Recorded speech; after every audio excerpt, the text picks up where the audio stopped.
हे दोस्तों, विन अकादमी में आपका स्वागत है। दिस इज़ अबाउट मी, ताकि आप जा सकें कि आप किससे गाइडेंस ले रहे हैं।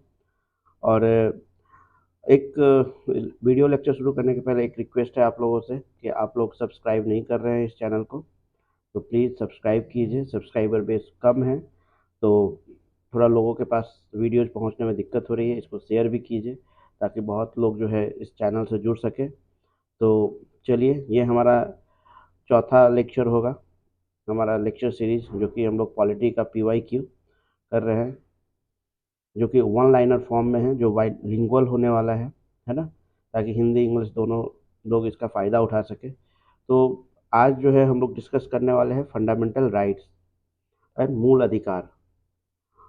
तो आपने कभी सोचा कि इसे फंडामेंटल राइट्स क्यों कहते हैं, इसमें फंडामेंटल क्यों लगा हुआ है? फंडामेंटल या मूल इसीलिए क्योंकि these are the basic rights provided by our constitution for the personal development in the democratic society, है ना। मतलब कि बेसिक राइट्स है जो कि आज नागरिकों के पास होने ही चाहिए ताकि उनका डेवलपमेंट हो सके, हमारे डेमोक्रेटिक सोसाइटी का डेवलपमेंट हो सके, है ना। इसीलिए due to this is the very basics, इसीलिए इसको मूल या फंडामेंटल कहा जाता है। तो हमारे कॉन्स्टिट्यूशन में पार्ट 3 के अंतर्गत फंडामेंटल राइट्स दिए गए हैं, है ना, जो कि आर्टिकल 12 to 35 में लिखा गया है ना, इसमें वर्णित है। तो चलिए क्वेश्चंस देखते हैं जो कि बीपीएससी में आए हुए हैं, या बीपीएससी से रिलेटेड जो भी एग्जाम है उसमें किस तरीके से क्वेश्चंस आए हुए हैं हम लोग देखते हैं इसमें, है ना। पहला है, चलिए हम लोग यही डिस्कस ही कर रहे थे। Under under this articles the constitution of the India fundamental right have been provided to the citizens. तो अभी हमने डिस्कस किया 12 to 35, यानी कि 12 to 35 में जितने आर्टिकल्स है they comes under fundamental rights, है ना। तो नेक्स्ट चलते हैं। भारत संविधान का कौन सा अनुच्छेद भारतीय संविधान का कौन सा अनुच्छेद संवैधानिक प्रावधानों को संघीय संसद या राज्य विधान पालिकाओं द्वारा बनाए गए नियमों कानूनों पर प्राथमिकता प्रदान करता है? Which article of the constitution gives precedence to the constitution provisions over the laws made by the union parliament और स्टेट लेजिस्लेचर्स, है ना। This is the article number 13, है ना। 13 क्या कहता है कि कॉन्स्टिट्यूशन में जो प्रोविजंस है वो संसद में या विधानसभाओं में बनाए गए जो नियम है उसके ऊपर है, यानी कि सबसे पहले कॉन्स्टिट्यूशनल प्रोविजंस देखा जाएगा, फिर जो है जो नियम कानून बने हैं संसद के द्वारा या विधानसभाओं के द्वारा उसकी बारी आएगी, है ना। तो ये किसमें आता है? आर्टिकल 13 में। चलिए तो फिर आगे देखते हैं। What is meant by rule of law? विधि का शासन या कानून का अधिराज्य का मतलब क्या है? का यही मतलब है, this is the act for all and one judiciary for all, है ना। कि in the rule of law government, in the rule of law system, all have faces the similar type of law and they all have the similar judiciary, ठीक है। This is the rule of law, है ना। Article of the constitution of the India that is related with the freedom of press, this is the article 19, always we heard about the article 19, है ना, जो press की स्वतंत्रता की बात करता है, अभिव्यक्ति की स्वतंत्रता की बात करता है ना। तो ये किसके अंदर आता है? आर्टिकल 19 के अंतर्गत। आपने देखा 12 to 35 is called fundamental right, और उसमें जो 19 नंबर आर्टिकल है वो क्या करता है? फ्रीडम ऑफ प्रेस और फ्रीडम ऑफ एक्सप्रेशन की बात करता है ना। चलिए next. The supreme court had held the hosting the national flag atop the private buildings is a fundamental rights of the every citizen under. तो यही हो गया, ये तो अधिकार हो गया भाई, स्वतंत्रता का अधिकार है क्या करने का? झंडा फहराने का अपने प्राइवेट बिल्डिंग्स पे। तो ये किसके अंतर्गत आएगा? 19(1)(a) के अंतर्गत आएगा, है ना। इसके अंतर्गत आपको स्वतंत्रता का अधिकार भी मिलेगा। और इसी के अंदर आप देखेंगे आगे राइट टू इंफॉर्मेशन,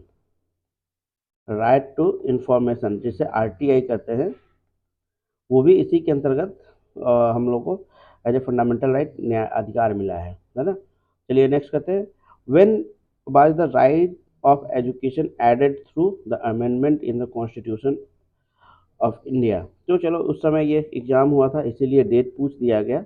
बाकी हमें याद रखना है कि राइट टू एजुकेशन जो है वो फंडामेंटल राइट है और उसको कॉन्स्टिट्यूशन ऑफ इंडिया में 2010 में जोड़ा गया है ना। ये right to education 21A article के अंतर्गत हमें ये अधिकार प्राप्त करता है, ये फंडामेंटल राइट्स में मिला है ना।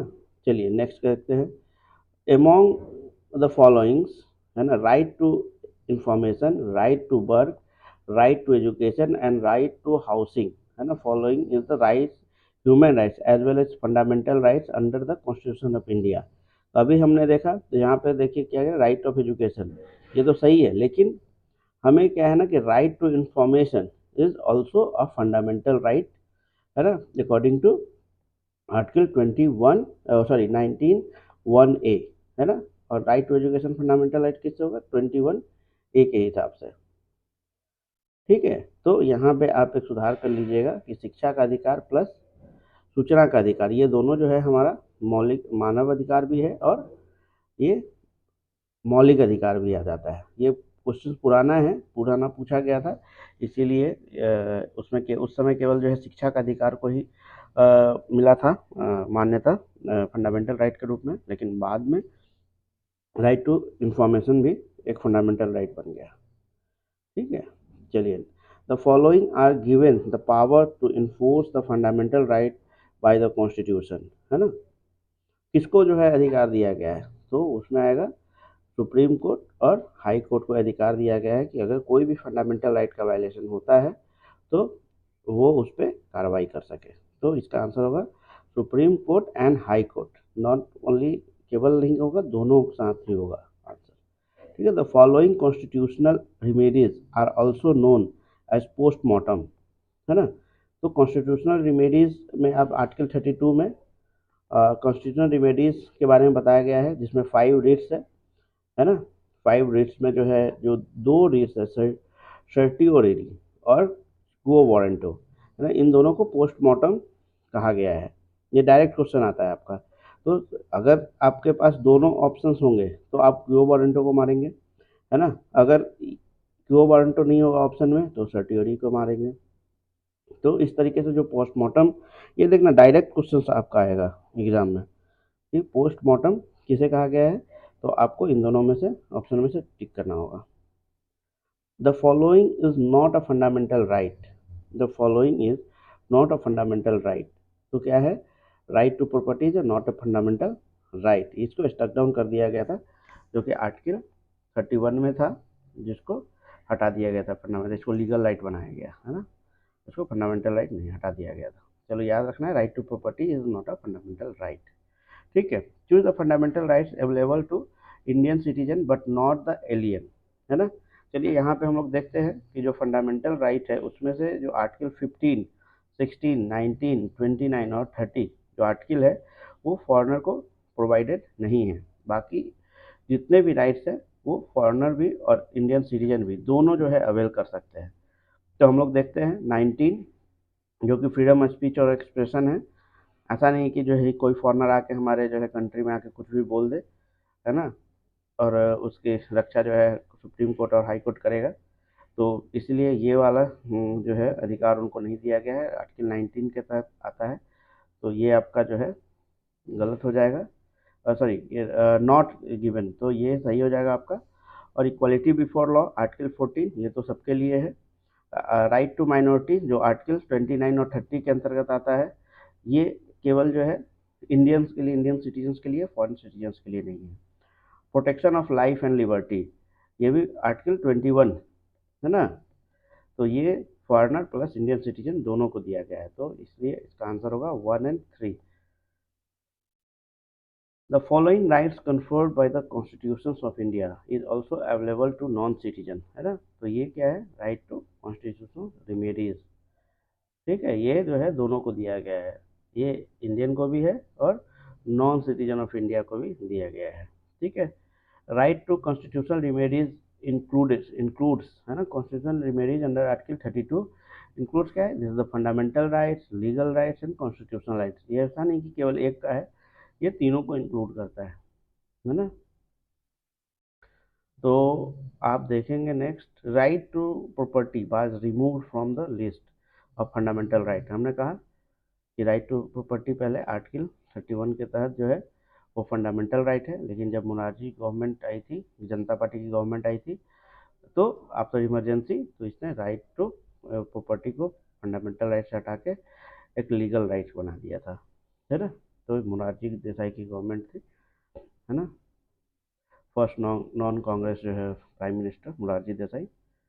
Article 14 of the Indian constitution written equality before law has been taken, है ना। इक्वालिटी बिफोर लॉ किससे लिया गया है, तो ब्रिटेन से लिया गया है। सोर्स ऑफ कॉन्स्टिट्यूशन जो है आपने पढ़ाई है पहले, तो इक्वालिटी बिफोर लॉ कहाँ से लिया गया है, ब्रिटेन से लिया गया है ना। Indian constitution has taken reference for the idea of fundamental rights, है ना। यह कहाँ से लिया गया था, और बिल ऑफ राइट्स है यूएसए का, उसी से हमारा ये फंडामेंटल राइट्स जो है ये हम लोग के कॉन्स्टिट्यूशन में लिया गया। तो इसका आंसर होगा यूएसए, अमेरिका, है ना।